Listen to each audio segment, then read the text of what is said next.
Boa noite, tardão. Vocês vão ficar aqui comigo, né, gente? Hoje a gente vai continuar falando de futebol. Hoje tá todo mundo feliz, todo mundo tomou umas cervejinhas. Então, sem mais delonga, para você que está assistindo nosso Fórum Sindical agora, né, especialmente nessa Copa, um pouquinho mais tarde, né? Este programa da Revista Fórum, em parceria com os Sindicatos Petroleiros Norte Fluminense, a gente chamou 3 craques, assim.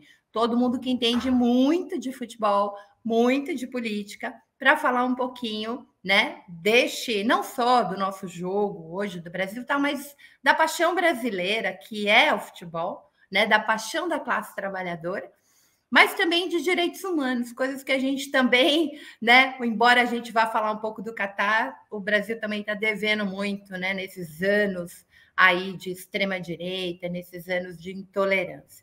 Para quem não acompanha o Fórum Sindical, a gente tem o Fórum Sindical toda quinta-feira, logo depois do Jornal da Fórum. Agora, nessa Copa, a gente fez o Fórum na Copa, então o Fórum Sindical subiu na quinta-feira para as 21h30.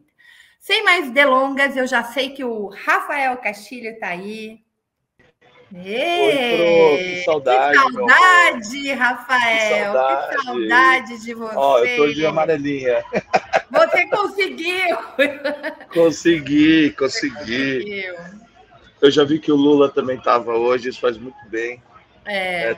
Eu já sou... Mas é uma atitude política minha. Além de paixão, de torcedor, também de achar que a disputa simbólica ela é importante. Nós não podemos ser uma fração da sociedade enquanto eles se querem se apresentar como se fossem essa totalidade mentirosa que eles não são. Mas está sendo lindo, porque estava aquele monte de bandeira o pessoal fazendo esse uso criminoso, a meu ver, dos símbolos nacionais, nas janelas, tudo, e está se dissolvendo. Tem alguns até que estão falando para não usar mais o amarelo, para usar o preto. E tá curioso, porque então um monte de gente... Ouvi uma moça que colocou a bandeira do Brasil escrito embaixo, é para a Copa, viu? Eu tenho até essa imagem, eu tinha separado, acho que a Sinara mostrou, mas está lá, ó, é para a Copa. Não, e eu acho legal, e porque isso está sendo um negócio muito bonito, muito mágico. Eu estava vendo você falar de 2014, realmente a gente estava num declínio e numa espiral. Você vê quanto tempo já está. Começou em 2013. Ano que vem vai fazer 10 anos daquilo que foi conhecido como as Jornadas de Junho. E o Brasil entrou num processo de desestabilização política, que, a meu ver, tem componentes de inteligência muito sofisticada para desmontar o Brasil, né? E eu acho, Furo, que a gente, num esgotamento, naquele momento era o momento que a gente estava num declínio da nossa democracia. Agora eu acho que tem novos ares, uma nova geração. Estou vendo muita gente jovem. Eu estou aqui até numa festa, que muita gente jovem reunida, de cabeça legal. E os jovens tiveram uma importância muito grande nessa eleição do Lula dessa vez. E é uma geração que nem viveu o governo do Lula, para falar a verdade, né? É uma geração que sabe, defendeu, foi muito importante. Então eu acho que nós estamos entrando numa legal, assim, porque essas bandeiras estão se dissolvendo, tomando outro sentido, a camisa do Brasil tomando outro sentido, as pessoas redescobrindo o prazer de torcer pelo Brasil de um outro jeito, né? Conhecendo também, sabedor de grandes mazelas e grandes falsidades, mentiras que estão por trás dessa ideia que se vendeu de Brasil, mas eu acho que a gente tem que... Nós sermos emissários e emissores dessa coisa do Brasil lindo, inteligente, diverso, colorido, de expressões de ideias, de orientações, de tudo. Um Brasil muito mais bacana. Você falou aí da Gal, do Tim Maia, do Erasmo. É esse Brasil que não pode desaparecer. É um Brasil que nós temos que perseguir e faz parte da gente. Eu acho que está chegando uma nova galera. A história não para. E eu estou muito feliz hoje com a vitória do Brasil. Eu estou muito feliz também. Eu queria dar um abraço aqui, antes de chamar a minha galera, a Graça que eu conheci, consegui abraçá-la no aniversário do Rovai. Oi, Graça, tudo bem, querida? Ô, Marta, eu também, cara, peguei um ranço danado do Neymar. Eu fico tentando desfazer desse ranço, mas não dou conta. Gente, para quem não conhece o Rafael, eu duvido que não conheçam, mas para quem não conhece, ele já chegou chegando. O Rafael é sociólogo, a gente é amigo há muito tempo, corintiano como eu, né? Ele é especialista em relações internacionais. Eu, inclusive, queria que o Rafael participasse toda a Copa, né? Todos os 4 programas da Copa. Vamos ver se a gente consegue esse bem bolado. E ele é coordenador do Núcleo de Estudos do Corinthians. E se vocês entrarem lá no portal do Meu Timão, ele é colunista lá também. Já chegou o Deluca? Tati? Deluca tá batendo ponto aqui. Ninguém mais me aguenta vendo a Fórum hoje. Fiquei 3h30 no ar fazendo Fórum na Copa, segundo a tela da transmissão. Agora com você aqui, um beijo, Maria Fro, meu amor. Vocês não sabem, sempre que eu participo de qualquer coisa que ela sempre fala, uma das pessoas mais importantes da minha vida, muito do que eu tenho hoje aqui em São Paulo, eu devo a Maria, então eu tenho uma gratidão eterna para ela, uma pessoa que eu amo do fundo do meu coração. Um beijo, Rafael, obrigado por estar aqui. Beijo, Luca. Porque vocês pararam de usar a camisa verde, amarela da seleção, eu nunca parei, eu sempre usei minha camisa amarela da seleção aqui. Ela sempre esteve aqui. Tá bom. Fiz hoje fórum na Copa com ela, deu sorte para a seleção brasileira. Mas concordo com o Rafael aí, a gente tem que retomar os símbolos nacionais. Eu falei isso hoje de manhã lá na outra firma que eu trabalho também. Eu falei aqui na Fórum, desde que começou esse Fórum na Copa, para a gente retomar os símbolos nacionais. Mas vamos falar bastante sobre isso aqui. Obrigado pelo convite, Maria, e estou muito feliz de estar aqui com você, com o Rafael, que é a nossa próxima convidada que você vai apresentar. Sim, eu chamei o Deluca antes da gente ter pensado no Fórum da Copa, né? Porque como eu tenho um programa só uma vez por semana, eu tento montar a grade com um pouquinho de antecedência. Aí o Rovai me disse: o Deluca vai fazer o Fórum na Copa. Eu falei: mas já convidei ele, eu quero ele no primeiro programa, porque assim, além dessa relação incrível, o Deluca manja muito, muito, né? De futebol, manja muito, e não só do futebol brasileiro, mas do futebol global. Então, eu queria ele aqui por isso. A Mariana já chegou, Tati? E é claro que a gente tem que ter mulheres em campo. Tá super equilibrado aqui, a não ser o nosso palmeirense que está sozinho, porque a gente está em 3 corintianos. Eu sou a cota palmeirense do programa hoje. Para não acusarem você de clubista, né, Maria? Você me chamou por isso, eu entendi. Sempre tem que ter a cota para incluir todo mundo. Primeiramente, boa noite a todos.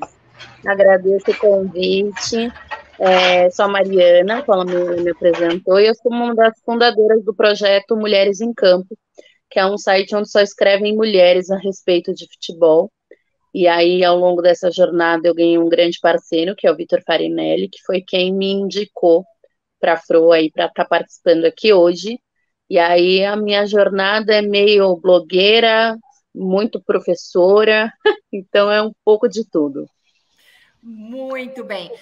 Eu queria começar, claro, gente, hoje o nosso grande craque, né, na vida e no campo é o Richarlison, né? Vocês estão tão felizes quanto eu de ter sido o Richarlison a fazer os 2 gols, porque eu tô numa alegria que vocês não têm ideia. Eu ficava assim, chupa Neymar! Gritava mais que tudo na vida.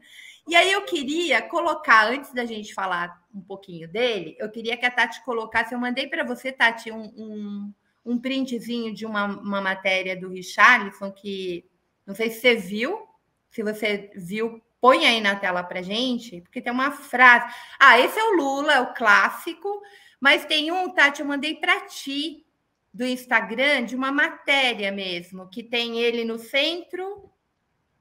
Eu não sei se a Tati viu. Se você não viu, separa aí, daqui a pouco você põe, eu vou começar com a galera. Porque qual é a minha alegria, a minha profunda alegria? Ela acha que ela vai colocar. Pronto. Dá para deixar grande um pouquinho, Tati? Porque eu sou cega pra caramba. Deixa eu tentar ler aqui. Que tem um destaque que ele diz o seguinte: para todos os brasileiros que não tiveram a mesma sorte que eu. Aí alguém pergunta assim, ultimamente, em toda entrevista que eu dou, uma pergunta é certa: por que você se posiciona? Daí ele diz assim, mas talvez o melhor fosse, por quem você se posiciona? Né? É muito importante que isso fique claro. As pessoas de onde eu venho não têm voz nem vez. Poucos, até hoje, procuraram saber o que é importante, o que falta para elas viver melhor. No Brasil, assim, muitos só recebem atenção em época de eleição. E aí ele vai falando, né, das faltas, né, dos direitos básicos, desde a comida na mesa, saúde, educação, moradia, até que ele chega no racismo brasileiro, né? Bom, eu sequer terminei meus estudos, mas não é necessário um diploma para enxergar o que muita gente é intimidada, encurralada e morta pelo racismo todos os dias. Li numa matéria que 75% da população é pobre, preta, e que 76% das pessoas mortas todos os anos também são pretas. Coincidência? Não precisa ser rei da matemática para concluir o óbvio. Além de tudo, o sujeito é politizado, inteligente, votou no Lula, enfim. É o Richarlison. Queria começar por aí, gente. Pode tirar, Tati, para a gente ver a carinha do povo. Falta Richarlison, né, no futebol brasileiro. Sim. Quando a gente olha essa seleção, né? Quando a gente olha essa seleção, quem é que a gente olha nessa seleção? Richarlison, Everton. E aí o resto, o que é aquele resto? Do Paulinho. Então, falta, né, moçada? Eu queria que vocês comentassem um pouco sobre isso, essa coisa deste jogador que sai, que é a imensa maioria dos jogadores brasileiros, sai de uma realidade, né, de enormes ausências e carências, e aí vira esse sujeito deslumbrado, completamente descolado da realidade, tipo Bolsonaro, Neymar, enfim, essa coisa...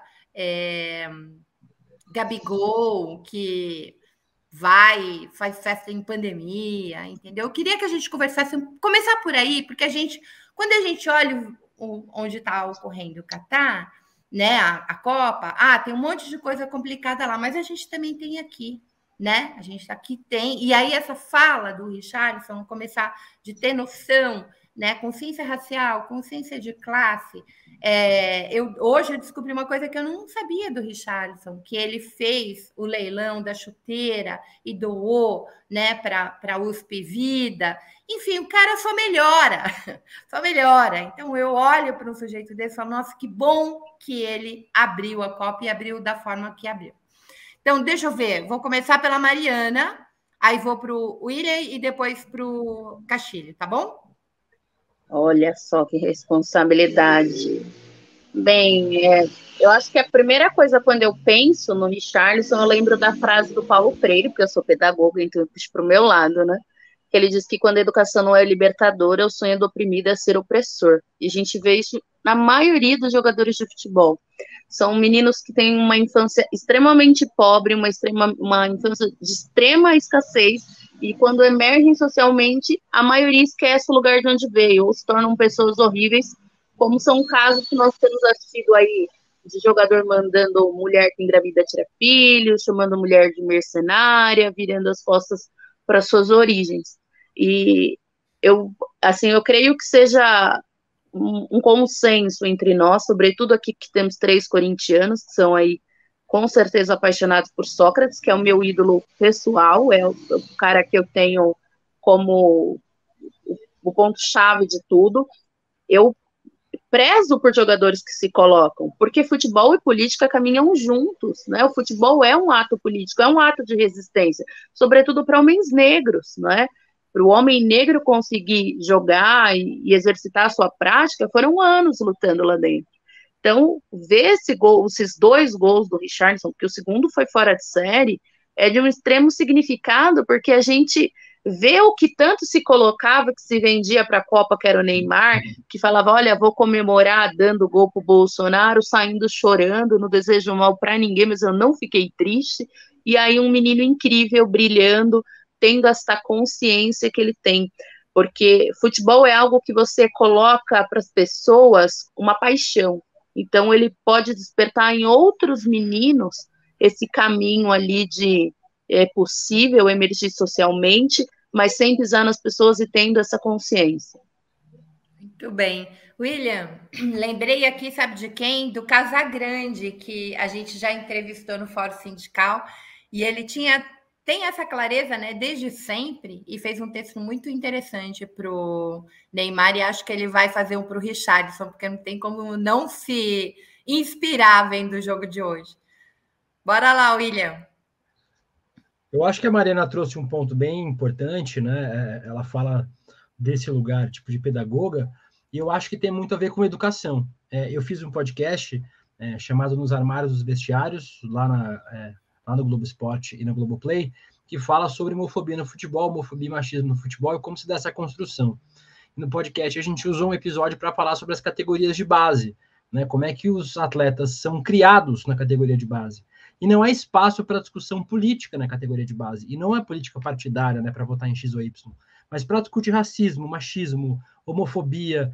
Eles são treinados desde muito cedo, e essas crianças, você precisa pensar, vou usar um exemplo do Endrick no Palmeiras, que é um jogador muito jovem, com 16 anos, estreou já no time principal do Palmeiras. Esses meninos são formados desde muito novos para serem jogadores de futebol. Os clubes não formam cidadãos, formam jogadores de futebol. E tudo que vai prejudicar ou causar qualquer tipo de ruído na comunicação deles para além do futebol, e aí você tem machismo, racismo, homofobia, política partidária mesmo, se eles quiserem se interessar, é deixado de lado. Um pouquinho para a igreja, talvez, né, porque ajuda na imagem de construção de bom moço, bom menino, mas, na verdade, no geral, esses jovens são desincentivados a pensar criticamente sobre política, sobre economia, sobre qualquer coisa. Isso faz parte de um projeto de construção. São formados jogadores, atletas, e não pessoas, não homens ou mulheres, no caso, tipo das categorias de base das mulheres, mas é um outro debate. O futebol feminino é um espaço muito melhor de se conviver do que o futebol masculino, mas no caso específico do futebol masculino, há uma construção ideal de masculino, né? Um masculino tóxico, agressivo, violento, e sobra pouco espaço para outras discussões. Quando essas discussões aparecem, eles são desincentivados a falar sobre o assunto. Muito cedo saem. Eu uso o exemplo do Palmeiras porque eu sempre acompanho o Palmeiras muito de perto, né? Eu fiquei muito surpreso, por exemplo, nesse ano, quando 2 jogadores da base do Palmeiras, do time sub-17, se posicionaram em favor do Lula e contra o Bolsonaro. Muito raro de acontecer, mas aconteceu esse ano e é um fenômeno, assim, né? Tipo, é incrível quando isso acontece, porque a gente vê um posicionamento que não necessariamente precisava ser no Lula, podia ser no Ciro, na Soraya Tronic, em qualquer outro candidato, mas um posicionamento político desses jovens. Eles são desincentivados a falar sobre isso porque os empresários, os clubes acreditam que isso vai prejudicar, né? Chamam de extracampo isso, né? Então, tudo gira em torno, como fora do futebol também, da educação, né? Esses jovens não são educados para serem pessoas, para serem cidadãos, são educados para serem atletas. E isso tem um reflexo muito grande em quando eles crescem, eles não têm nenhum relacionamento político. Acho que o Bolsonaro é um exemplo diferente. A gente vê jogadores posicionando em favor do Bolsonaro, mas não via em favor do Aécio, por exemplo, em favor do Serra. Porque o Bolsonaro, apesar de ser político há 50 anos, ele construiu uma imagem ao redor dele de antipolítica. Mesmo tendo sido deputado a vida inteira, ele construiu uma imagem de antipolítica. Então, o que o Bolsonaro cria ao redor dele, angaria de apoios, são pessoas que acham, eu sou contra tudo que está aí, eu sou a favor de uma mudança de tudo, sem uma compreensão clara do que é realmente o problema que o Brasil vive. E aí eu acho que por isso o Bolsonaro conseguiu angariar o apoio de muitos jogadores, né, muitos atletas, muitos membros desse universo do futebol, porque ele construiu essa carreira de apolítica, mesmo sendo político. Mesmo sendo presidente, ele continuou com essa imagem de antipolítica, né, do outsider desse espaço político. Então é por isso que ele conseguiu ter jogadores que apoiassem ele publicamente, o que acho que é menos comum a gente ver. Tem um adendo, hein, William? Oi? O adendo, né, o adendo para o Bolsonaro conseguir esse forte apelo aí, essas isenções fiscais, esses segredos, esses sigilos de quem sonega imposto, que uma hora essa continha ano que vem a gente vai saber como foi. Eu ia te perguntar isso, William. Se no caso do Neymar, a gente poderia né, a gente já vê o nome do Neymar o tempo inteiro associado a essa negação, não só aqui, mas também na Espanha. se no caso do Neymar é só alienação. Porque, assim, é verdade o que você está colocando em relação à formação da juventude e em relação a essa construção do mundo, né, a você produzir leitores do mundo. E você tem toda a razão, não significa de modo nenhum formar cidadão, formar alguém pró um partido ou outro. Não é isso. Cidadania passa por algo muito mais complexo, né, que é a escolha simplesmente partidária. Isso acontece em qualquer escola, não é só nas escolinhas de futebol. Isso acontece na qualificação profissional. A gente está aqui num programa que trabalha isso, né? O Fórum Sindical. Quando você vai, por exemplo, ver a formação do Senai, ela não tem formação política. E aí você tem trabalhadores, né, que estão se qualificando ali e são a favor da reforma da Previdência, que ele vai trabalhar 40 anos, né, a mais, ele vai virar nesse mercado enlouquecido, ele é a favor das coisas mais absurdas contra a própria classe trabalhadora. Isso tem a ver com o processo de alienação, é real. Agora, você pega um sujeito como o Richarlison, como é que se deu a consciência de classe? Porque ele tem consciência de classe, né? E ele diz assim, ele lê uma matéria, ele diz, olha, eu li que 75% da juventude negra é assassinada, etc, etc. Tipo, não precisa ser matemático para fazer conta. E aí você tem o Neymar que tem acesso a tudo isso, mas não quer ver, entendeu? Não está nem aí. E não é possível, depois de Bolsonaro, antes de 2018, a gente poderia ter esse argumento, eu acho, né? De que, tudo bem, foi a antipolítica, etc. Mas depois de 2019 e depois de 2020, com a condição de Bolsonaro ao longo da pandemia, né? E esses sujeitos, eles têm acesso, gente. Inclusive, melhor do que os bolsomínios que estão chorando em quartel, porque eles vivem na Europa, a imensa maioria deles, e têm acesso a uma mídia um pouco menos conciliadora, como foi a mídia durante uma boa parte do tempo do governo Bolsonaro. Então, estou jogando mais provocação aqui, porque eu acho que esse é um problema, a gente precisa realmente de uma educação de integralidade do ser humano. Tem uma pessoa que é a Roseli, achando que a gente estão parecendo os encefálicos do Bolsonaro. Não, Roseli, futebol não é uma coisa solta no mundo, faz parte do sistema capitalista. Inclusive, a gente poderia fazer um programa aqui discutindo jogador como commodity. A gente tem muito pano para manga para discutir aí. Eu acho que você que não está afim de ouvir um pouco o que a gente está colocando, né? A gente não está... não dá para discutir futebol no mundo de hoje, da forma como ele é profissionalizado, sem pensar, né, no aspecto que a gente está colocando aqui. Desculpa, William, eu te cortei para te provocar e falei um montão. Não, então, assim, eu acho que em parte eu concordo com você, mas a gente está partindo de uma premissa de que os jogadores tenham mais acesso à informação. Essa informação está disponível para todo mundo hoje. Mas eles também fazem parte desse grupo de pessoas que acabou caindo nesse conto de fadas de que a mídia hegemônica tem que ser desprezada, e aí não importa se é a mídia hegemônica do Brasil, a mídia da Inglaterra, da Rússia, né, se é a BBC ou se é a Globo. Eles vão ignorar, né, por conta dessa construção da mídia hegemônica e vão dar valor ao que chega no WhatsApp, ao que chega nas redes sociais. É o reforço da bolha que as redes sociais faz com que a gente tenha esse reforço positivo do que a gente já acredita. Então, eu acho que essa construção do Bolsonaro, acho que o Neymar é um caso sui generis, assim, acho que é um caso diferente. Mas a gente teve muito jogador que ainda apoia Bolsonaro publicamente. O Daniel Alves, que está na seleção brasileira, é um desses casos. Outros casos de jogadores dessa seleção também já tiveram essa expressão pública de apoio ao Bolsonaro. Eu acho que o bolsonarismo tem um movimento diferente do resto da direita tradicional.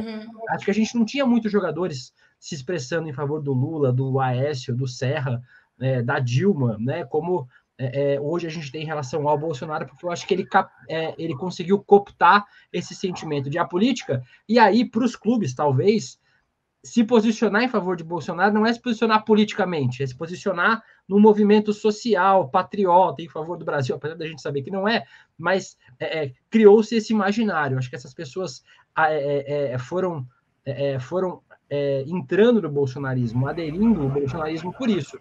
E como não importa o que a mídia hegemônica diz, e na maioria das vezes nem o que a realidade mostra para as pessoas. A realidade mostra uma coisa, mas a mensagem no WhatsApp diz outra. As pessoas têm acreditado na mensagem do WhatsApp, né? Que não tem mais fome no Brasil, abre a porta de casa e tem uma pessoa pedindo comida na porta da casa dela, mas ela acredita que não tem mais fome. Então, eu acho que as pessoas acabaram aderindo a isso, assim. Acho que a gente tem uma crença de que os jogadores, por terem muito dinheiro, acabam, não, mas eles têm mais acesso à informação e acabam se informando, mas não, tipo, no geral, eles vivem dentro de bolhas de conhecimento, né, bolhas sociais de futebol, falam muito sobre futebol, falam muito pouco sobre política, sabem muito pouco sobre o assunto, e aí acho que eles acabaram aderindo, muitos aderiram, né, a esse projeto antipolítico do Bolsonaro, que na verdade é um projeto de extrema-direita. Muito bem. Rafa. Aí pesa também, William,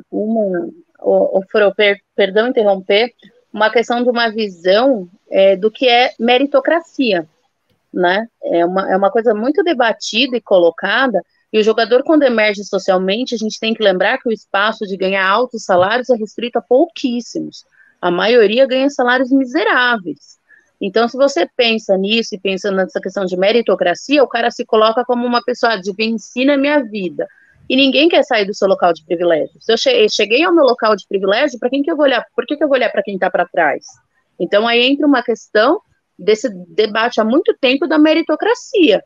Eu acho que é por isso que a gente vê essa linha aí colocada, porque eu sou corintiana e eu sei que a maioria esmagadora do elenco do Corinthians é bolsonarista, inclusive jogadores que, assim, eu não queria saber que eles são bolsonaristas, mas eu sei. Então, é uma linha, assim, de cheguei no meu espaço de mérito, e o Bolsonaro vende muito colocar as pessoas, enquanto quem tem mérito chega lá e quem não foi atrás não chegou e vai pedir algum facilitador governamental. É por essa linha. Rafael. Estou aqui ouvindo, me deliciando, né? Acho que vocês falaram parabéns, assim, muito, muito bom, de muito alto nível.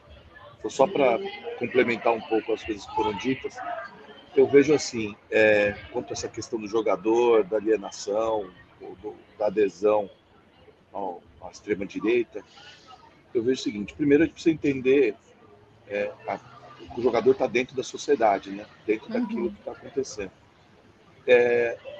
Eu vejo o seguinte, eu não vejo tantos jogadores assim, por mais que tenha, a gente acaba identificando, até pelo incômodo a gente acaba identificando, mas eu acho que mudou muita coisa. E eu acho o seguinte, você está falando da origem social dos jogadores, vamos ser sinceros, esse debate dos últimos 10 anos no Brasil, ele não inclui o pobre. Seja nos protestos que tiveram para o golpe de 16, depois na eleição do Bolsonaro, ali a classe média, branca. E também na esquerda eu tive vários atos maravilhosos, lindos, me diverti muito, estava na Paulista, a gente vê rostos mais diversos, vê mais rostos negros, felizmente, mas, vamos ser sinceros, ainda de classe média. Nós estamos numa discussão política, por algumas razões, o pobre não foi convidado, ou ele está, para usar aí uma expressão do José Murilo de Carvalho, bestializado.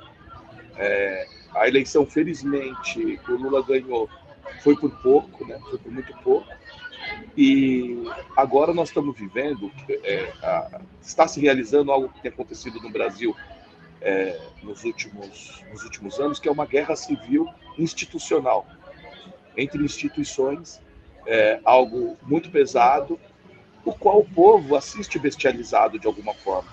O jogador de futebol, você tem que entender o espaço que ele convive, os lugares onde ele frequenta, pensar que também ele...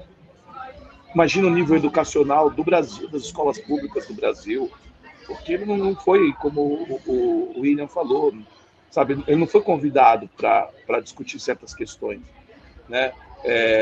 Tem a participação do evangélico, a maioria dos jogadores hoje são evangélicos, então é só você olhar a bolha dos evangélicos de classe pobre, você vai ver que o Bolsonaro foi ele. E o Bolsonaro é um líder popular, é um fascista, é um dos piores brasileiros da história, mas ele é um cara popular.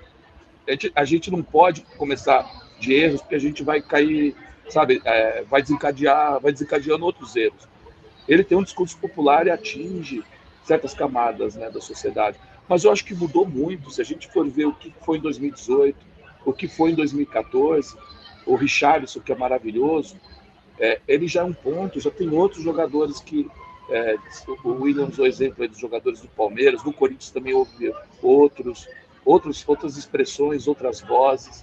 Eu lembro que a seleção de 82, que deixou saudade, aqui no preâmbulo você estava conversando isso, a seleção de 82, ela foi uma seleção ainda na fase decrépita e na fase final, mas era ditadura militar. Mas era uma seleção que sinalizava, alguns com uma mensagem política clara, direta, como do Sócrates, outros pela própria figura, já sinalizavam um novo Brasil. Era um processo de redemocratização e de enriquecimento do Brasil. É curioso o Tite, que a gente, mesmo os corintianos, a gente sempre viu o Tite como um técnico retranqueiro.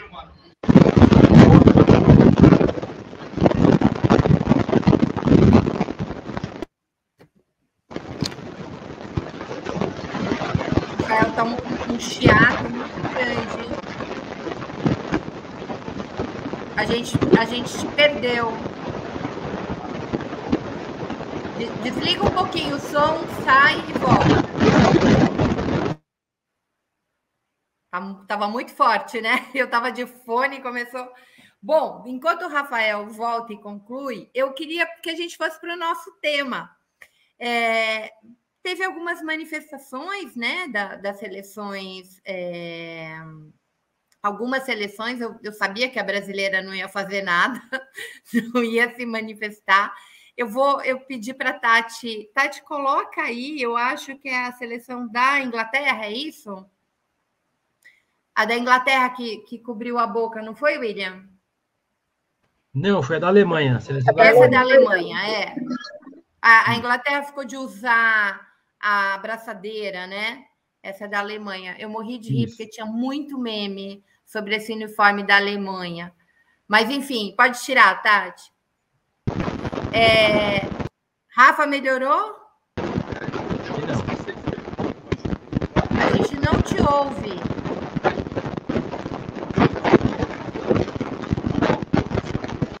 Sentou numa pipoqueira. Pipocou aí. Eu queria começar um pouco por aí. Como é que é? Eu te ouvi falando, William, eu achei muito interessante isso, que talvez é muito ruim, né? Uma Copa, a começar que a gente não pode tomar cerveja, mas num país, né, cuja homossexualidade é crime, né? E há esse nível de perseguição, até a bandeira de Pernambuco, um jornalista foi agredido, você fez até um tweet. Tem um tweet do William, bota aí também. Só para a galera que ainda não viu, sobe para a gente, Tati, o tweet do De Luca sobre a bandeira do... Você me mandou, Fro? Mandei para o Gui, eu não sei se ele te mandou. Acho que não, vou pegar aqui. Eu te mando, peraí, deixa eu achar aqui, que eu... Só um minutinho. Mas, enfim, enquanto eu acho aqui e mando para a Tati, porque eu queria separar isso. Aqui, achei. Foi um jornalista que foi agredido porque a segurança do Catar, a polícia do Catar, confundiu a bandeira de Pernambuco com a bandeira LGBTQIA+. Mandei, Tati. Enquanto a Tati prepara para a gente, eu queria que você comentasse um pouco como é que é, porque assim, você tem um olhar que eu acho interessante. É triste, mas ao mesmo tempo isso serviu para dar visibilidade para esse debate, que é um debate que a gente não faz, né, na Copa, De Luca. Então, eu estava falando que na Copa passada eu tinha um outro programa numa emissora parceira aqui, dessas emissoras do nosso campo progressista, e a gente falava muito pouco sobre política, né? A Copa era na Rússia, tinham várias questões a serem discutidas, mas era muito diferente do que a gente vive hoje. Catar é uma ditadura fundamentalista, que hoje, bem como a maioria dos países da região, que também são regidos pela Sharia, né, pela lei islâmica, condenam pessoas homossexuais à morte. Se você não for islâmico, há 30 anos de prisão, se você for islâmico, à morte. Obviamente, o mundo ideal seria que a Copa não acontecesse em um local como esses, como a Arábia Saudita, como o Catar, como países que são regidos por um código político, né? E isso nem tem a ver com código de costume, porque a gente vive no país que mais mata transexuais no mundo, né? Nós hoje temos um país homofóbico, um país LGBTfóbico, assim como quase todos os países do mundo, né? São essencialmente países racistas, machistas, misóginos e LGBTfóbicos. O problema é que o ordenamento jurídico do Catar é um ordenamento jurídico contra a nossa existência, contra a existência das pessoas LGBTQIA+. O ideal seria que a Copa não acontecesse lá. Mas como ela acontece, eu divirjo da opinião de gente que acha que a gente não tem que falar sobre Copa, eu vou boicotar a Copa, não. No Catar existem pessoas nesse momento que precisam viver escondidas para não morrer. Precisam viver uma vida que não é delas. Tem o caso de o primeiro Qatari assumidamente gay fugiu para os Estados Unidos para poder viver como um homem gay. E ele, obviamente, disse que conhece centenas de homens gays no Catar e que vivem uma vida escondida por isso. Já que a Copa vai acontecer, está acontecendo no Catar, a gente fala sobre esse assunto.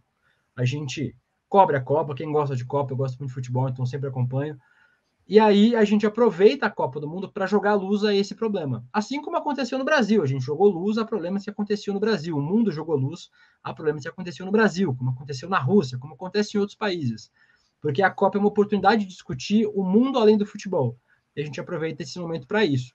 A gente viu várias seleções, né? Você deu aí o exemplo, essa braçadeira que as seleções iam usar é de uma campanha chamada One Love, que é uma campanha da UEFA, né? Lá da Confederação Europeia de Futebol. E as seleções já estavam usando essa abraçadeira em outras partidas.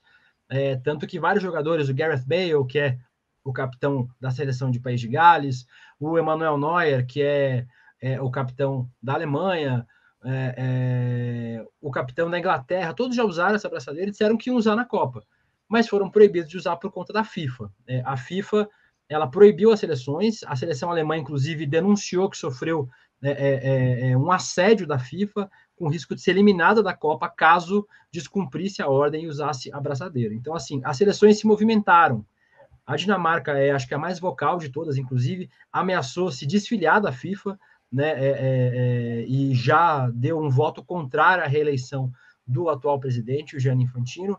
A seleção brasileira não se posicionou politicamente, mas é preciso fazer um registro que da história de todas as gestões da CBF, a gestão atual é a gestão que mais tem olhado para esse assunto, né? Então, a CBF criou, por exemplo, um fórum, um conselho para discutir as questões de racismo, machismo e homofobia no futebol, colocando inclusive pessoas LGBTQIA+ nesse conselho.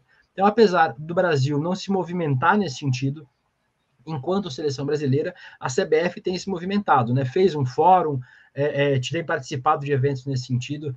Então, a gente vê que as seleções se movimentam, mas a FIFA, que tem um interesse único e exclusivo financeiro nesse evento, né? E não de promover qualquer pauta ou qualquer debate, não tem nenhum interesse em trazer esse debate e silencia o debate. Isso tem incomodado muito as seleções, muito as confederações, em especial as da Europa, os Estados Unidos também, o Canadá também.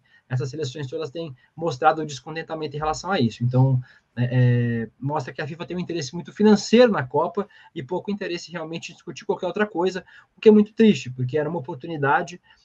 Se a FIFA não queria se posicionar institucionalmente, já que ela tem uma parceria com o governo do Catar para fazer a Copa, tudo bem, mas deixa que as pessoas se posicionem, o que a gente não consegue ver nessa Copa do Catar. E aí dá para a gente ver o que é viver numa ditadura fundamentalista, né, gente? O que é viver? Eu fico muitas vezes imaginando isso quando a gente via aqueles pastores enlouquecidos, bolsonaristas, falando aqueles absurdos. O que seria se a gente não tivesse mudado a chave, né, no dia 30? Que coisa que seria? Porque se apanhar, apareceu o tweet, você conseguiu pegar, Tati? Do jornalista? O jornalista pernambucano, o Victor Pereira, foi atacado por integrantes da Copa do Catar por estar com uma bandeira de Pernambuco. Confundiram com a bandeira LGBT. Ainda tomaram o celular das mãos dele e só devolveram quando apagou o vídeo da abordagem. Então, Esse não é o único caso, viu, Flor? Outros jornalistas têm sido impedidos de falar. 2 jornalistas da Dinamarca, por exemplo, já foram censurados. Um que estava usando a braçadeira. Outros que tentaram entrar no estádio com camisa com as cores do arco-íris também foram impedidos. Um jornalista inglês, um outro americano estava com uma camiseta do Minnesota United, que é um time lá dos Estados Unidos que tem uma camisa que tem umas cores mais coloridas, que nem era LGBT, mas eram umas cores mais coloridas. Obrigaram ele a sair, comprar uma camisa, vestir e poder entrar no estádio. Então é realmente uma ditadura fundamentalista que age como uma ditadura. Sim.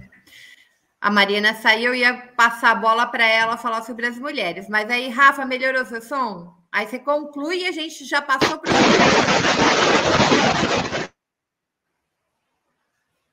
Rafael, não sei o que está acontecendo. É uma chiadeira. Você consegue tirar o fone para ver se falando direto?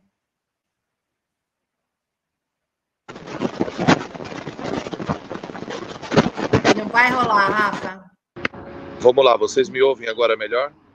A gente ouve e não te vê, mas beleza, agora te ouve. Peraí, vamos lá.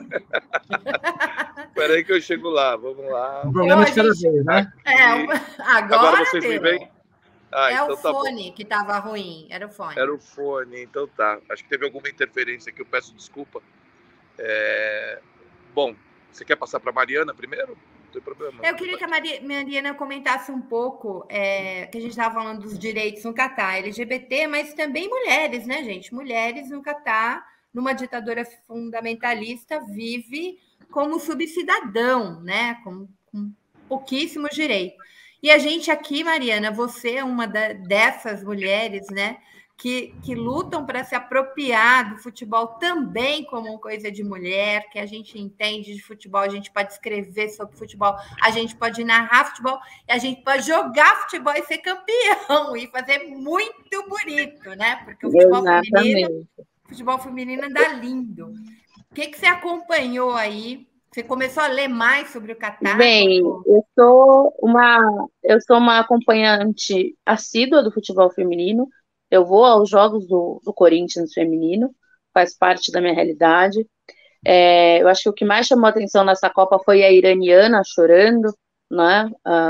Já que no país delas as mulheres são proibidas de adentrarem esses espaços. Enquanto brasileira, a gente sabe que por anos tiveram aí leis que proibiam a prática do futebol por parte das mulheres, dizendo que o corpo feminino não era adequado à prática do futebol.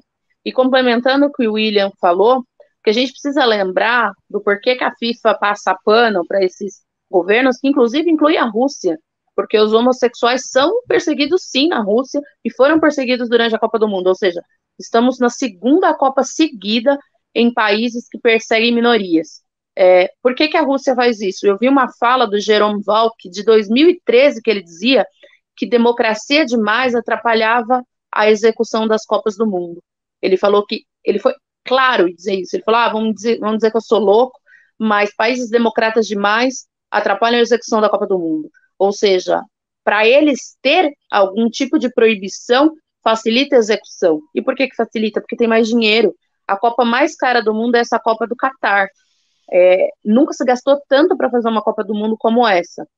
Então, para que eu vou olhar para a presença da minoria, para a presença das mulheres no estádio, para o direito de ir e vir da comunidade LGBTQIA+, se eu vou receber mais para ficar calado? Então, eu acho que vem muito sobre isso. É um país que tem uma perseguição aos direitos humanos de uma forma absurda. Inclusive, o Tite falou hoje, após o jogo, sobre essas questões, e ele trouxe para o lado de educador dele, ele falou, eu sou um educador, eu sei o que eu represento dentro do esporte, então eu não posso me calar diante disso, e sou favorável a que todas as pessoas tenham o direito de ir e vir livremente, que praticam e que curtam o futebol. E assim, quem conhece o Tite sabe o quanto ele evita se colocar, né? Ele é um cara super tranquilão e assim, ainda que seja uma fala pequena perto do que está acontecendo já é um grande avanço. Então, eu acho que é algo construído nessa sociedade patriarcal mundial, onde a mulher ela tem que, ano após ano, situação após situação, continuar lutando pelo direito dela de existir e não existir atrás da figura masculina, né? Então, nós temos anos em que a mulher é vista somente como um enfeite para estar atrás do homem. Então, eu pego aí como exemplo a questão da gente ter a Renata sendo a primeira narradora mulher numa Copa do Mundo, a Ana Thaís como a primeira comentarista mulher numa Copa do Mundo. Nós temos a primeira Copa do Mundo com arbitragem contendo mulheres, onde a gente tem uma representante que é a bandeirinha, a Neuza Bach. Então, assim, são pequenos, grandes avanços para a nossa história, mas Mariana, considerando os anos que nós temos Copa do Mundo, muito pequeno. O Richarlison também, como primeiro LGBTQIA+, comentando uma Copa do Mundo. Richarlison, não o jogador, né? O ex-jogador, ex-São Paulo. Invisibilizado a vida inteira. Quem acompanha futebol, sobretudo futebol em São Paulo, sabe o quanto esse cara sofreu, foi perseguido pela própria torcida dele, foram anos não podendo viver a vida dele com medo de ataques para exercer futebol. Então, assim, eu acho que essa é uma Copa que vai trazer reflexões muito grandes, né? Que é o que nós estamos fazendo agora aqui. Sobre o papel do negro na sociedade, então a gente tem as questões de você colocar essa dicotomia Neymar e Richarlison, a presença da mulher no futebol, não só da mulher enquanto um enfeite, porque a gente vê de Copas do Mundo, por exemplo, a da Larissa Riquelme, onde a mulher era colocada como aquele enfeite para mostrar o peito para o mundo ver, e agora você olha para a mulher como uma mulher que pode comentar, como uma mulher que pode narrar, como uma mulher que pode torcer e vivenciar o futebol, e aí você tem as questões das comunidades LGBTQIA+, que continuam sendo invisibilizadas, e lá no Catar o absurdo de correr o risco de terminar o jogo sendo preso. E aí você ter essa potência de ter o Richarlison, de ter esses expoentes, de um significado muito grande. Muito bem. Rafa, agora a gente ouve sem barulho. Eu só vou fazer uma observação aqui, que eu acho que o William lembrou do Richarlison do São Paulo, que não joga mais, que está comentando, e a gente hoje teve outro Richarlison, né? O Richarlison do vôlei, o Richarlison do goleado. São dois Richarlisons diferentes. Teve, inclusive, uma confusão, assim, eu vi no Twitter, a galera achando que o nosso Richarlison do gol era LGBT, foi uma confusão danada, né? Ele é um menino tão de boa que eu acho que ele vai, inclusive, falar sobre isso, porque ganhou manchete em alguns portais, né? Colocaram a carinha dele e colocaram o outro Richarlison de São Paulo. Eu falei, meu Deus, que bagunça. E, inclusive, o som é o mesmo, mas o nome deles é escrito diferente. Rafa? Não, primeiro eu queria pedir desculpa pela dificuldade técnica. Aconteceu um negócio comigo que eu acho que aconteceu com todo mundo já. E eu estou me dividindo desde a pandemia, eu mudei para São Sebastião, estou muito feliz, morando num lugar mais tranquilo, mas eu esqueci a chave de casa. Então eu ia fazer de casa, então eu estou na rua. Esperando para poder resolver, vou ter que chamar chaveiro para entrar em casa, né? Mas assim, eu estou muito feliz aí com tudo que eu estou ouvindo. E só para destacar o seguinte, a Copa do Catar, ela é degradante, né? Ela é algo que vai sim ficar na história de uma maneira muito negativa, mas muito porque é o seguinte, né? O futebol, isso a Mari aqui está falando do Corinthians e usou ótimos exemplos. O futebol é o último bastião do atraso, sempre. Ela está sempre atrás de tudo que acontece. É lá no futebol que vai, sabe, é onde a gente vai experimentar, né? Até porque o futebol, ele cumpre esse papel como se fosse de refúgio, vamos dizer assim. O futebol, muita gente fala que o futebol gera violência. Na verdade, o futebol absorve uma violência que está na sociedade. Ele cria uma domesticação de alguns conflitos, até nessa Copa do Mundo, entre países, tal. Ele dá um novo sentido, um sentido até mais ameno para alguns conflitos, ameno no seguinte sentido, de que ele dá um outro sentido para as guerras, vamos dizer assim, né? Ele dá um sentido lúdico para alguns conflitos. Mas, por outro lado, né, então ele absorve. Essa questão da homofobia é muito forte, e é como se, do machismo, e é como se fosse, olha, não mexam nesse espaço, é o espaço que eu tenho para exercer tudo que eu tenho de mais escroto dentro de mim, entendeu? É o espaço onde eu posso... E eu mesmo faço uma autocrítica, porque eu acho que eu cresci muito como ser humano. Eu sou torcedor de futebol, assim, eu vou no estádio desde que eu me entendo por gente. E eu vejo, assim, por exemplo, eu ia até usar esse exemplo das narradoras, das comentaristas e das torcedoras. Eu vejo no Corinthians o papel que as mulheres têm ocupado e não foi nada de presente, e aí não é discurso, é para valer.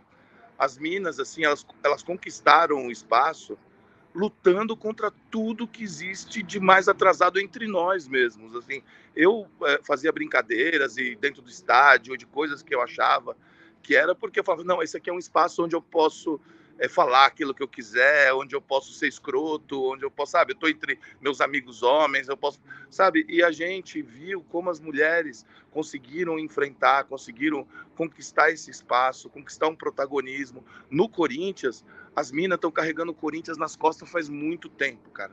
E assim, e essa coisa que tem das mães solos, que, cara, pai tá entrando em extinção, né? São poucos pais, assim, que hoje que cuidam, que estão ali, que... Então, a cultura do futebol, muitas vezes quem preserva a cultura do futebol, no caso do Corinthians, que preserva o corintianismo, é a mãe que leva o filho ali no estádio, que antes que era o pai que levava, e a mãe que leva e participa e se empenha. Então, isso não é um discurso, até porque eu estou fazendo a minha autocrítica também. Eu acho que assim, nós todos crescemos como ser humano, e o futebol, ele, por um lado, é o futebol do Catar, da Copa do Catar, que revela de uma maneira sórdida o que tem de mais podre dentro da política, das relações geopolíticas entre estados e do capitalismo como um todo. E, por outro lado, ele também traz coisas lindas, porque todas essas transformações, eu sou muito esperançoso, eu acho que estão caindo, porque, cara, a história não vai condecorar certas coisas. Essa Copa do Catar, para a história, numa perspectiva histórica, eu tenho certeza que ela vai ser uma vergonha. O posicionamento de quem está ali falando, que está se manifestando, eu tenho certeza que vai ser algo a ser lembrado, assim como os gestos do Sócrates. Até hoje, eles são... Eu estou até com a camisa do Sócrates, comprei essa camisa aqui do Sócrates de 82. Esses gestos, as manifestações, elas têm, numa perspectiva histórica, você vê muita gente dentro do Corinthians falar, a democracia corintiana ganhou 2 campeonatos paulistas. É uma imbecilidade. A democracia corintiana é estudada no mundo inteiro. Ela representa, ela é maior do que qualquer título que o Corinthians tivesse ganho, qualquer outro clube tenha ganho. Ela representa o sentido, e nesse processo aqui agora de redemocratização do Brasil, vamos chamar assim, o papel que tiveram as torcidas, o papel que teve de mobilizar as massas por uma questão de conscientização. O futebol, ele se presta à alienação, a gente estava falando dos jogadores, mas ele também se presta à conscientização. Ele pode ser um elemento de luta, pode ser um elemento muito importante. Eu sou um militante do futebol, porque eu acredito que ele é uma maneira. Uma vez, Fro, Mari, William, numa reunião do NECO, eu estava coordenando uma reunião do Núcleo de Estudos do Corinthians, e a gente estava lá como tema a democracia corintiana. Aí um menino negro se levantou e falou o seguinte: olha, eu não sabia o que era democracia, eu não sabia se democracia era algo bom, se democracia era algo ruim. Até porque onde eu moro, eu não esqueço dessa fala, não tem democracia. Democracia para mim é coisa de branco, coisa de quem vive em bairro bom. Onde eu moro tem lei do silêncio, tem hora para eu chegar na minha rua, tem tudo. Eu só percebi que a democracia era boa quando vi, não, democracia corintiana. Então, se é corintiana, a democracia deve ser algo legal. E fui me aprofundar, entendeu? Então, eu acho que a gente que tem isso, e isso passa... O que está acontecendo no Catar acontece em proporções menores, das minas que vão nas torcidas organizadas e são muitas vezes impedidas de ir em caravana, são impedidas de segurar o bandeirão, sabe? Então, eu acho que isso está no Catar, ele só é um demonstrativo do que é o futebol, do que tem de pior. E o reverso de tudo isso, o Richarlison, eu estava falando, né, da seleção de 82, que estava no processo de redemocratização, e essa seleção está no final do governo Bolsonaro e partindo para um país que eu quero acreditar que a gente estamos, meu bem, por um triz para o Diana ser feliz. Muito bem. Moçada, eu prometi para vocês que a gente ia fazer só 1 horinha, O William já ficou 3 horas a Mariana vai para outra live, eu acho. O Rafa tem que entregar um trabalho, tá na rua, sem chave. E amanhã cedo eu estou no Fórum Café com o Mauro Lopes aqui. Eu não vou na TV Fórum. Eu vou fazer a última rodadinha para vocês se despedirem, porque a gente está chegando na uma horinha que eu prometi. Eu adorei estar com vocês. Eu acho que a gente tem pano para manga. Eu ia discutir um pouquinho sobre trabalho, mas não deu tempo, né? Porque a gente viu, faça isso num próximo Fórum Sindical da Copa, a construção dos estádios, que a gente viu, gente, com uso de imigrantes, quase trabalho escravo, um negócio terrível. Tinha muita coisa. O Rafael fez uma síntese que eu acho boa, de fato uma coisa que a gente precisa levantar e denunciar, né? Todas as vergonhas que acontecem no Catar, mas a gente está em dia também de celebração, porque afinal de contas, hoje o Brasil ganhou e ganhou muito bem. William, eu vou passar para ti. Passo para a Mariana, Rafa, e a gente se despede da galera. E eu agradeço muito o carinho de vocês, o compromisso de vocês com o Fórum Sindical e com a nossa audiência. Eu que agradeço, Fro, a você, ao Rafael, a Mariana, por ter compartilhado esse espaço aqui.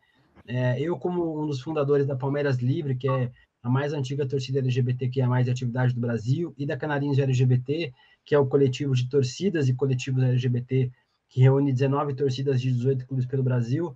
A gente faz um trabalho há muito tempo que culmina em debates como esse, né, que não aconteceriam anos atrás. A gente tem falado sobre homofobia no futebol há muito tempo, e é muito triste para a gente ver uma Copa do Mundo sendo realizada em um país como o Catar, que nos trata como criminosos.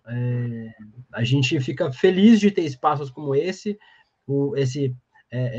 e a gente, pelo menos, usa esse retrocesso da Copa do Mundo como um espaço, uma plataforma para discutir a situação das pessoas LGBTQIA+, do mundo todo, né? Em relação aos seus direitos, suas dignidades, suas existências, e no Brasil também para falar sobre a questão das pessoas LGBTQIA+, no futebol, que ainda é um debate muito incipiente, que teve muitos avanços nos últimos anos, mas ainda é um debate muito incipiente. A gente tem muito que avançar em todos os clubes do Brasil, com a ajuda das federações e das confederações. Que essa Copa do Mundo sirva para a gente refletir sobre o papel das pessoas LGBTQIA+, na sociedade, no esporte, e como a gente corre riscos em ditaduras fundamentalistas, em estados fundamentalistas, não importando de que religião, né? Eu tenho certeza que, se muitos pudessem, fariam uma ditadura cristã no Brasil, e a gente seria criminalizado do mesmo jeito que as pessoas LGBTQIA+, são criminalizadas no Catar.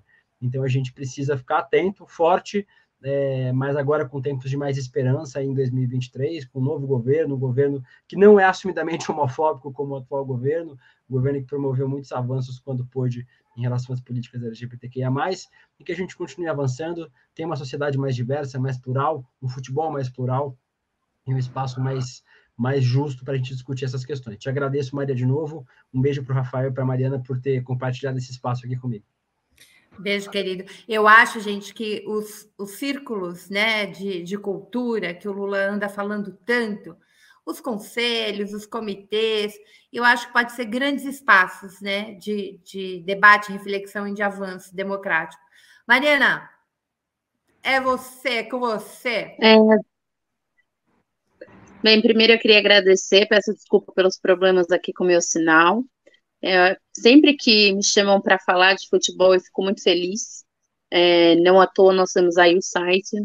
São quase 50 mulheres escrevendo sobre futebol, que é um ato de resistência diário. Estamos ficando doidas com a Copa do Mundo? Estamos ficando doidas com a Copa do Mundo, porque é muita informação, mas tem sido muito gostoso. Então deixo aqui o convite para que todos conheçam o site, que é mulheresemcampo.com, e o trabalho da gente, né? Tem colunistas do Brasil inteiro, desde São Paulo, Minas, Bahia, Alagoas, enfim, o Brasil inteiro, e que tenhamos sempre mais espaços, né, para um diálogo gostoso, assim, sobre futebol, sobre inclusão, sobre diversidade, para esse olhar de que sim, é um ato político, e tirar essa balela de que ato político é só se for político partidário, como o William chamou tanta atenção. O ato político é quando você exercita a criticidade sobre aquilo que você está vivendo. Senão a gente se resume a nada. Então eu agradeço muito o seu convite, É a primeira Copa em muitas que eu estou torcendo para o Brasil, porque eu tenho que torcer para o Tite, a felicidade do Tite é a minha felicidade, então eu espero que o Brasil conquiste o Hexa, por esses meninos aí que estão emergindo com essa consciência tão gostosa quanto o Paulinho e o Richarlison, e que outros possam ter a mesma consciência deles, para que entendam que começa deles aí o exemplo para essa juventude que os acompanha. Muito obrigada, viu, Fro? Obrigada, Mariana. A gente que lhe agradece. Rafael, entrou dentro de casa, Rafael? Ainda não. O Chaveiro não chegou. Tem que você sabe preparar uma apresentação para amanhã. Mas olha, queria agradecer muito pelo convite. Posso participar outras vezes, melhor, num recursos técnicos melhores. Queria parabenizar pela luta. Parabéns pela inteligência de vocês, Fro, parabéns, Mariana, William, assim, muito, muito bom. Eu me senti aqui recompensado, porque aprendi muito. Um destaque final que eu estou muito esperançoso, estou feliz também de ver o jogo do Brasil, tô torcendo, numa boa, legal mesmo, sem, sabe, estou muito esperançoso, acho que a gente está indo para um outro momento, eu vejo a vida melhor no futuro, entendeu? E o destaque final meu, o Neymar, Neymar, ele talvez seja o único jogador dos tempos atuais que jogaria em qualquer uma das seleções que o Brasil teve, que foram campeãs ou não. Ele é um craque fora de série, um jogador de muito recurso técnico, só que ele é oco por dentro, oco, sem alma, sem espírito, sem nada. Ele é tão sem espírito, tão oco, que a relação dele com o Bolsonaro é uma relação funcional, é uma relação ali de interesse material, direto, nem recurso ele tem para ter nada. Você vê que tem outros... Eu acho até ele melhor que o Cristiano Ronaldo, por exemplo, mas ele nunca vai ser, porque não tem alma, não tem espírito, não tem competição, não vê nada, é um cara vazio, como tantos outros, né? Então eu acho que ali, na verdade, ele traz muita negatividade, muita coisa ruim para cima dele, seja coisas imateriais. Aliás, torcer é imaterial, né? Se a gente torce e acredita que o nosso fato de torcer pode mudar a realidade, é porque tem uma coisa, a gente acredita em alguma cosmologia, vamos dizer assim. Mas ele também traz essa é que eu gosto de falar de futebol, né? Essa falta que ele sofreu, que ele se machucou, ele já sofreu outras vezes porque segura a bola. Era uma bola que ele tinha que ter passado rápido para o Vinícius Júnior, seria gol do Brasil, porque o Vinícius ia entrar com bola e tudo. Ele segurou. Ele já fez isso. Uma vez o Casagrande, o papai dele, foi lá brigar com o Casagrande, porque o Casagrande falou na Globo, olha, o Neymar se machuca porque o Neymar segura a bola. Às vezes, quando não precisa segurar, ele irrita o adversário e ele toma porrada. E aí o papai dele foi lá reclamar com o Casagrande, brigar com o Casagrande, querer que o Casagrande fosse mandado embora e tudo mais. Agora, é verdade, esse foi mais um lance que ele segurou, trouxe, ele puxa muito, ele irrita todo mundo, briga com todo mundo. Agora, vamos ver o que vem pela frente. Acho que o Brasil fica subordinado ao jogo do Neymar, não é nem questão do Bolsonaro, o Brasil fica subordinado ao jogo do Neymar, ao jogo psicológico dele. Toda a bola tem que passar por ele briga e tal. Quando você vê, o Brasil não anda o jogo porque está naquela guerra psicológica do Neymar com os inimigos dele, entendeu? No nosso caso, eu estou vendo que está surgindo, não existe mais esse protagonismo. Eu acho que o que mais dói nele hoje não é o tornozelo, é ele ver que tem o Vinícius, é ver que tem o Richarlison, é ver que tem o Rafinha, é ver que no banco, vocês viram o banco, gente? O Brasil é Antony, é Rodrigo, é Pedro, e sai um, entra outro. Cara, nós estamos com uma molecada que, eu resumo, tem um novo Brasil que está surgindo. Um novo Brasil. Acho que a gente tem que... Nós somos, né, Fro, da geração da esquerda festiva, vamos dizer assim. Um pouco de festa pra gente não faz mal. A esquerda cara de cu também, às vezes, porra, sabe? A esquerda cara cu é foda. Nós temos também que ser um pouco da festa, da alegria. Tá? Eu acredito na rapaziada que segue em frente e segura o rojão. Eu ponho fé na fé da moçada. É isso aí, cara. Nós temos que ser a galera que, sabe, que também um pouco de trazer as lutas, trazer as questões, trazer a importância do debate, não fugir dos grandes debates, não fugir das grandes lutas. O que o William faz, o que ele fala é de uma coragem, é uma coragem imensa. entendeu? A Mari, eu fico imaginando o que ela passou no meio do futebol, para ser torcedora, cara. Então, não vamos fugir. Só que nós temos que ter também um pouco de alegria e deixa a Copa vir. Depois vem a Copa, vem o Ano Novo, vem o Carnaval. Acabou essa porra de Bolsonaro. Nós vamos isolar o fascismo. A tarefa é isolar o fascismo. Vamos isolar essa merda. Porque, assim, se a gente fica no gueto, se a gente só fica preso ali, porra, nós temos que mostrar que nós somos isolar o fascismo, desidratar. Se você joga água gelada no óleo quente, explode. Vamos arrefecendo. Esse é o melhor. E a Copa vai cumprir um propósito. Todo mundo fala que o futebol aliena. Pois bem, vai ser uma coisa muito boa que vai dar aquela arrefecida e nós vamos caminhar para o novo Brasil. Eu vou terminar essa nossa live querida com essa lição que o Lula nos deu. Eu acho, o Lula torcedor, eu acho que a gente termina bem. E bota aí, por favor, Tati, além do vídeo, o site, o portal da Mulherada em Campo, Mulheres em Campo. E no Instagram vocês também acham Mulheres em Campo, o Deluca tá aí com a hashtag dele, Rafael tá no meu timão. Essa galera aqui respira futebol, fala sobre o futebol, escreve muito bem sobre o futebol, mas não só, né? Vocês viram o quanto tem de estofo em cada debate, em cada fala dessa galera. Tá lá, ó, mulheresemcampo.com, para quem perguntou. E, gente, aqui ninguém tá secando o Neymar, não. Se o Neymar entregar o que ele tem que entregar, a gente vai vibrar com o gol dele, tá? Então, vocês fiquem aí. Não, a gente não quer que ele quebre a perna, nada disso. A gente quer que ele jogue bola. Isso, é só ele ficar calado e jogar futebol. Ele tem que jogar futebol. Faz o que ele tem que fazer. Ele é um jogador da seleção brasileira. Vai lá e joga decentemente. Faz a beleza que o Richarlison fez hoje, que o Vitor fez hoje. Tá bom, entendeu? A gente não precisa amar politicamente o Neymar, mas ele precisa jogar. Ele é jogador da seleção brasileira e a gente tem que honrar essa camisa, que eles já desonraram muito. Então, é por aí. Eu vou colocar Lulão aqui. Bota Lulão aí, que é o nosso comentarista do dia, para encerrar o Fórum Sindical. E a vocês que estiveram aqui com a gente, beijos imensos, galera. Puxou o pé na esquerda, Vinícius bateu bonito. O Brasil vai ser campeão porque já faz 20 anos que a gente não ganha um título. A seleção está boa. Nós temos 3 times que podem nos atrapalhar.